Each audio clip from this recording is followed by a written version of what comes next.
Eduardo Bolsonaro.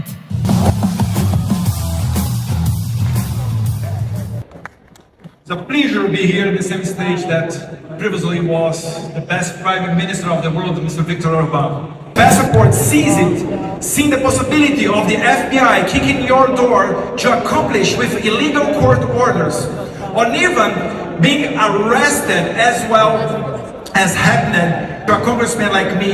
His name is Daniel Silveira, who is now serving almost 9 years in jail for making a video on his cell phone criticizing the Supreme Court.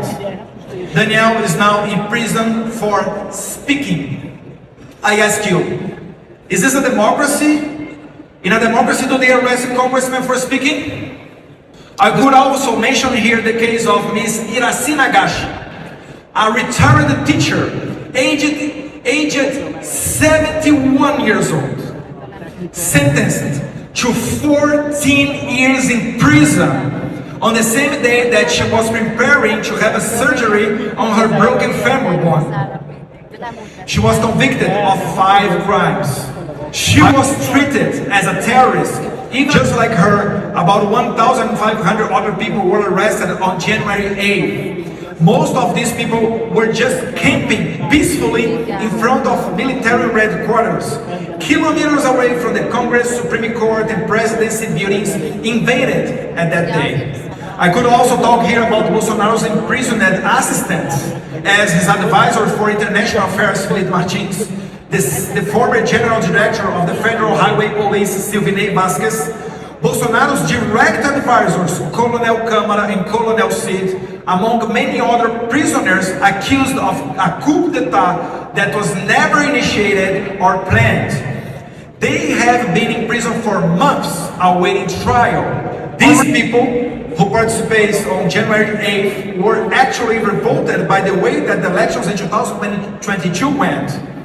The Superior Electoral Court, presided over by Supreme Court Justice Alexandre de Moraes, decided that Bolsonaro could not use images from September 7th, which is the Brazil's Independence Day, in his electoral propaganda, when we saw the biggest demonstration in Brazil's history in favor of a politician. This same electoral court prohibited Bolsonaro from using his electoral campaign any image of his speeches abroad while president.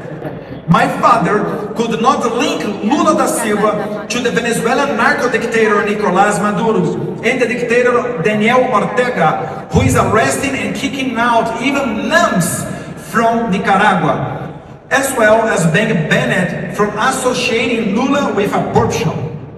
In other words, Bolsonaro was forbidden from warning Brazilians about everything that the Lula administration is doing right now.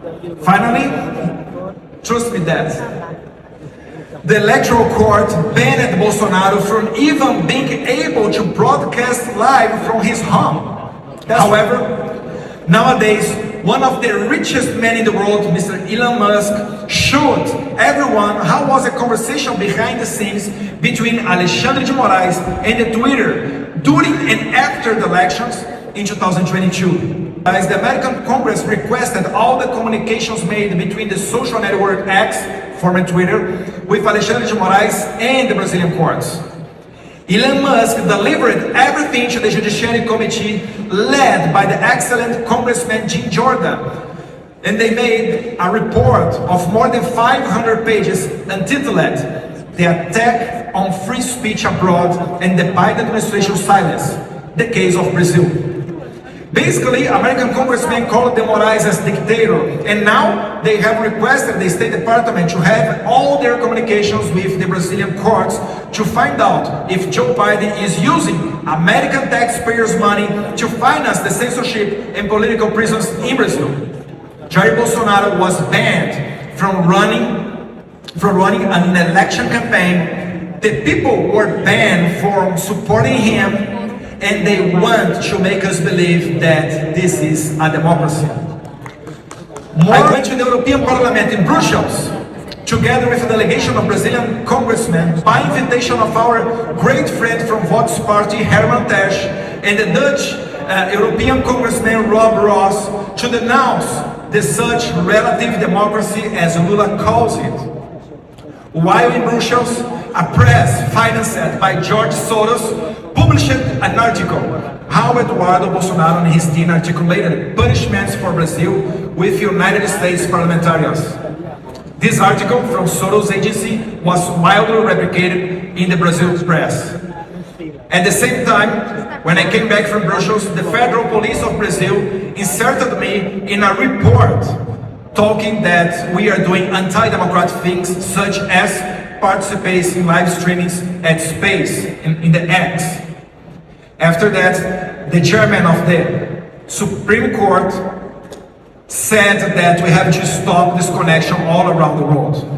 My friends, they are preparing the narrative to take my passport for sure, just like they did with my dad.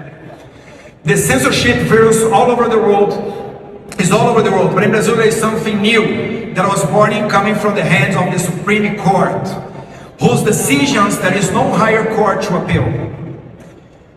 It's very hard to live in Brazil in these tough times. May God give us strength and let us to continue doing everything contrary to what they want. As the late Brazilian philosopher Olavo de Carvalho would say, don't stop, don't rush, don't go back. Whoever resists more will win this war.